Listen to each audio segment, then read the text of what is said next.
Alright, so, picture this. What if something was lurking in our lakes and rivers? Something so big, so powerful it could, crush a car. Okay, I'm intrigued. Swallow a pal whole, no problem. I'm talking about a creature straight out of a monster movie, right? But what if I told you it wasn't fiction? We're diving deep into the world of the Titanoboa, a prehistoric snake that would make jaws look like a guppy. The Titanoboa. Now that's a name I haven't heard in a while. We've got some wild research to dig into today, all about what our world would look like if this absolute unit hadn't gone extinct, so buckle up. Sounds like a fun one. So to kick things off, it's important to remember this wasn't just some mythical beast. We're talking hard evidence.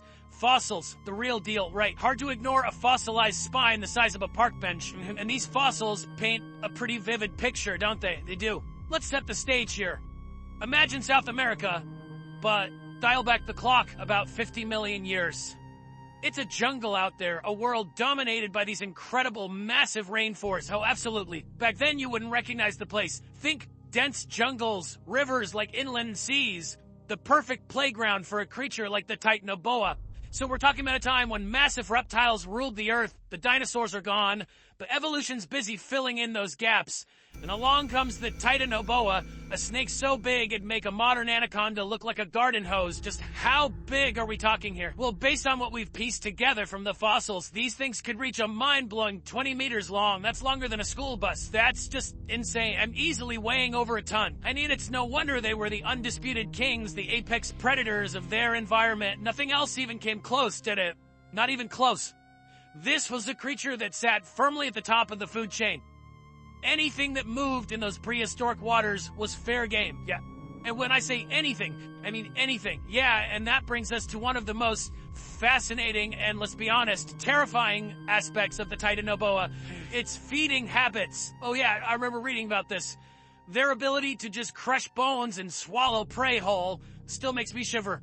I mean, the source material talks about them taking down crocodiles, giant turtles. The force they must have been able to generate is just mind-boggling. You're not kidding. So picture this. The Titanoboa, like many modern snakes, was a constrictor. So it's not just biting and tearing, it's slowly squeezing the life out of its prey. Talk about a way to go. Right. But the really crazy thing is the mechanics of it.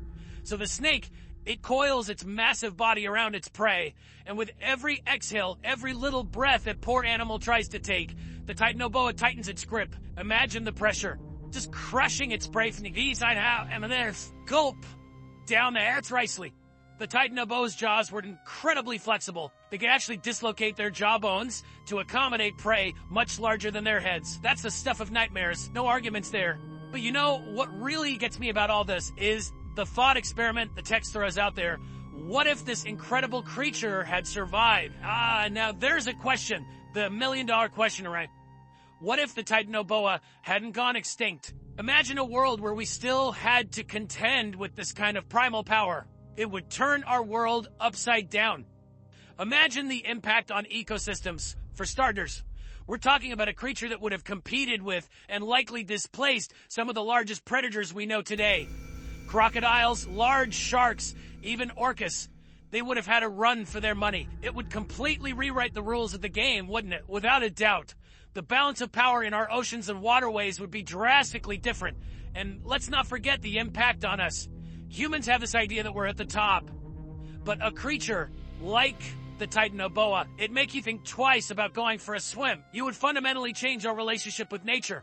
Just imagine the precautions we'd have to take. Talk about a reality check.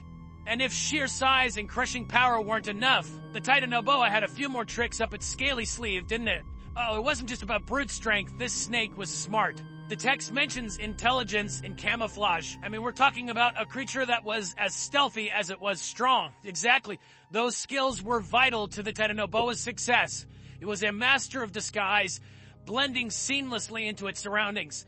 It's what we call ambush predation. And we combine that with its sheer size and constricting power. Game over, man. Game over. You know, it's easy to get caught up in our modern world and forget that there were times when creatures like this roamed the earth. Absolutely. But that's the beauty of paleontology, isn't it? It allows us to peel back those layers of time to uncover these fascinating glimpses into our planet's history. It makes you wonder what else is out there buried beneath the surface waiting to be discovered. You hit the nail on the head. Though the Titanoboa is long gone, It serves as a stark reminder of nature's power and the incredible diversity of life that has existed on our planet. And somewhere out there, who knows, there might be creatures just as awe-inspiring, just as powerful, waiting to be found. And that's something to think about.